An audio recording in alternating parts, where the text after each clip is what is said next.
of Florida State.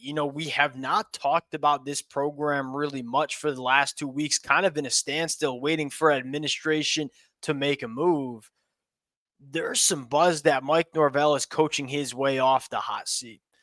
I could not disagree more with that sentiment. And I don't even know if there's anything Mike Norvell can do in the remaining parts of 2025 to get himself off the hot seat. And it has to do with a couple of different conversations. I have the depth chart up because if we want to talk about keeping Mike Norvell, we have to talk about what the offseason is going to look like. We have to talk about what this team's going to look like going into 2026 because you have some massive question marks. But I think the most damning argument to the Mike Norvell tenure is just this fan base. And it's an awesome fan base. We've been doing this long enough to experience this Florida State fan base when this program's having success.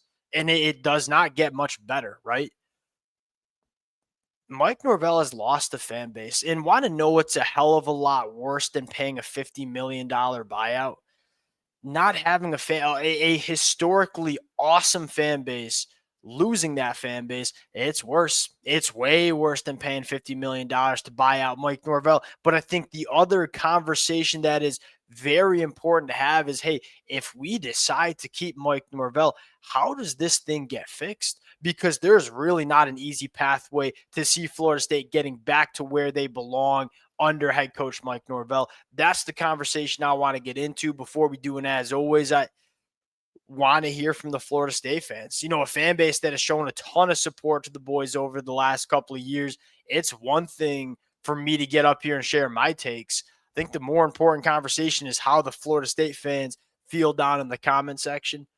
I'm on Twitter with many of y'all, and I'm on the message boards with many of y'all as well. And I feel like I have a decent feel for how this fan base thinks, and that is still we're ready to move on.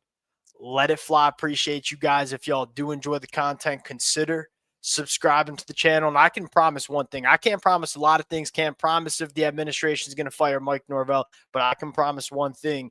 One way or the other, it's going to be a really busy offseason for Florida State. And that might mean a coaching change and a brand new roster, or that means you stay with Mike Norvell and we got to completely retool this roster as well. There's going to be a lot of moving parts. There's going to be a lot to talk about. Appreciate you guys. Without further ado, let's get into it. Now let's evaluate here, like from just a personnel program standpoint, what's the path forward if you decide to keep Mike Norvell? I guess the question I'd ask you is, hey, if we're going to give Mike Norvell 2026, what confidence do we have that things are going to get better? Because when I look at it, there's not a ton of reasons to point to. You have a question mark. Let's start at the top here. You got a question mark with the coordinators. Is Gus Malzahn going to be back in 2026? Is Tony White going to be back in 2026? There's buzz around both of those coordinators and their futures. That was kind of the reason Mike Norvell got to keep his job is, hey, you can fire your whole staff. You got to go out and really hit on your coordinators. And for a second, it looked like you hit. Like after that Alabama game, I was full on, hey, I think Gus Malzahn and Tony White, I think Mike Norvell hit on the coordinators. Doesn't really feel the same in the middle of November here. So you got question marks about what this coaching staff is going to look like. And then you look at the roster and say, all right, Tommy Castellanos is going to be moving on this year. Do we have enough confidence that Kevin Sperry is going to be a guy that can win 7-8+ games? Because you best believe if Mike Norvell is going to be back in 2026, the expectation is, hey, we got to win 7, 8, 9 football games, because a 6-6 or worse record doesn't feel like Mike Norvell is coaching for his job back, or it doesn't sound like he'll get his job back after 2026. So the question is, hey, is Kevin Sperry that guy to win us the football games we need to win in 2026? The answer might be yes. I happen to be a little bit of a believer in what Kevin Sperry can be. And I know there's a really positive feeling about what Kevin Sperry can be too. That might change with the new offensive coordinator. But I think the second conversation is, golly, what's this offensive line going to look like? Mike Norvell, and I give credit to Herb Hand, it was an almost impossible task that he was given to revamp this offensive line in the offseason. I think he did as good of a job as possible. It's really hard to find five or four. It was four starting caliber offensive linemen in the portal. The offensive line has not been a glaring issue. It's not elite, and you're never going to have an elite offensive line when you build it in the portal, but it really wasn't a problem, right? Well, you're going to lose your top six offensive linemen. All five of your starters are going to be moving on from this program. Your number six guy in Jacob Rizzi, he's going to be moving on from the program as well. Do we have enough confidence in the young offensive linemen on this football team to be starters in 2026? It's hard to believe in that because you haven't really recruited and developed that position all that well.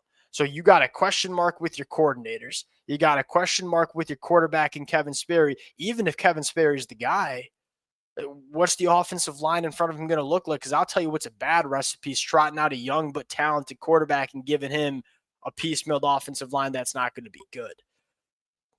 The answer is, and then you could go to the wide receivers and say, if Deuce Robinson decides to go to the NFL draft, what are the pass catchers going to look like?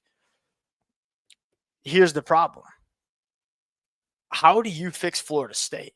Like, to me, it starts with establishing back the young pipeline of talent that you recruit at the high school ranks.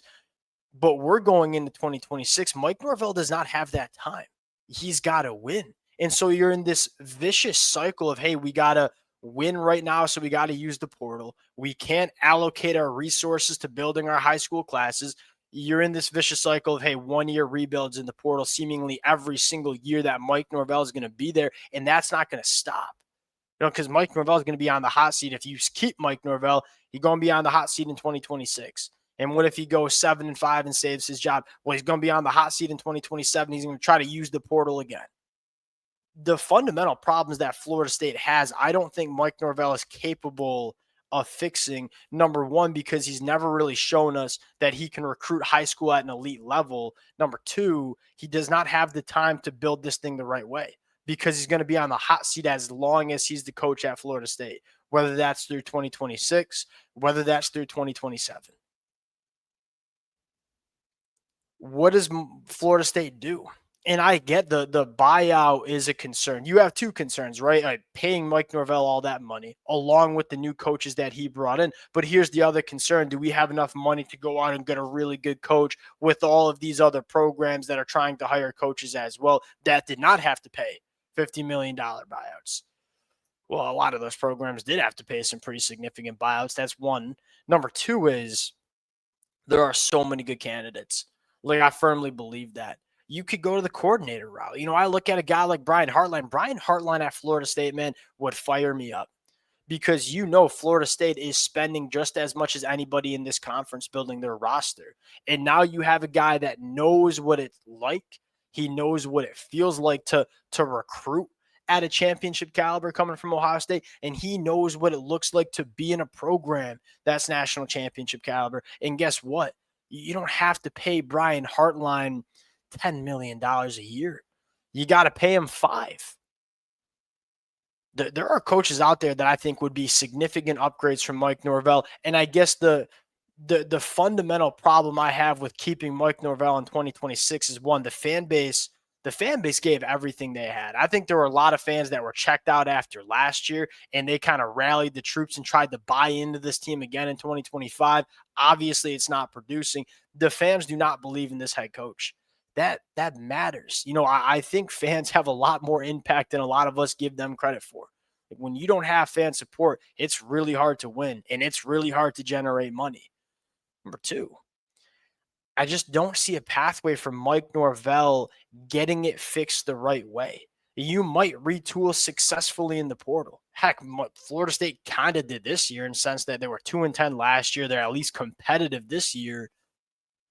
How's that going to get much better in 2026 or in 2027? Mike Norvell does not have the time to do this the right way at Florida State, and has not given us any reason to believe that he's going to do it the right way, because he really never has. Even when Florida State was winning, there was always question marks about that young pipeline and recruiting at a level necessary to sustain winning at Florida State.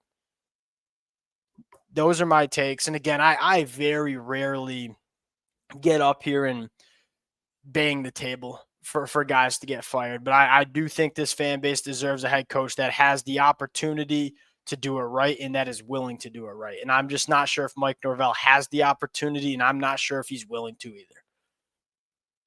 See how it plays out. Appreciate you guys rocking with it. Look, busy off season any way you cut it. It's either we got a new head coach or we are going all in on the portal once again. And there'll be a lot of guys to break down. Appreciate you guys. If y'all do enjoy the content, consider subscribing to the channel. And we'll talk to y'all later.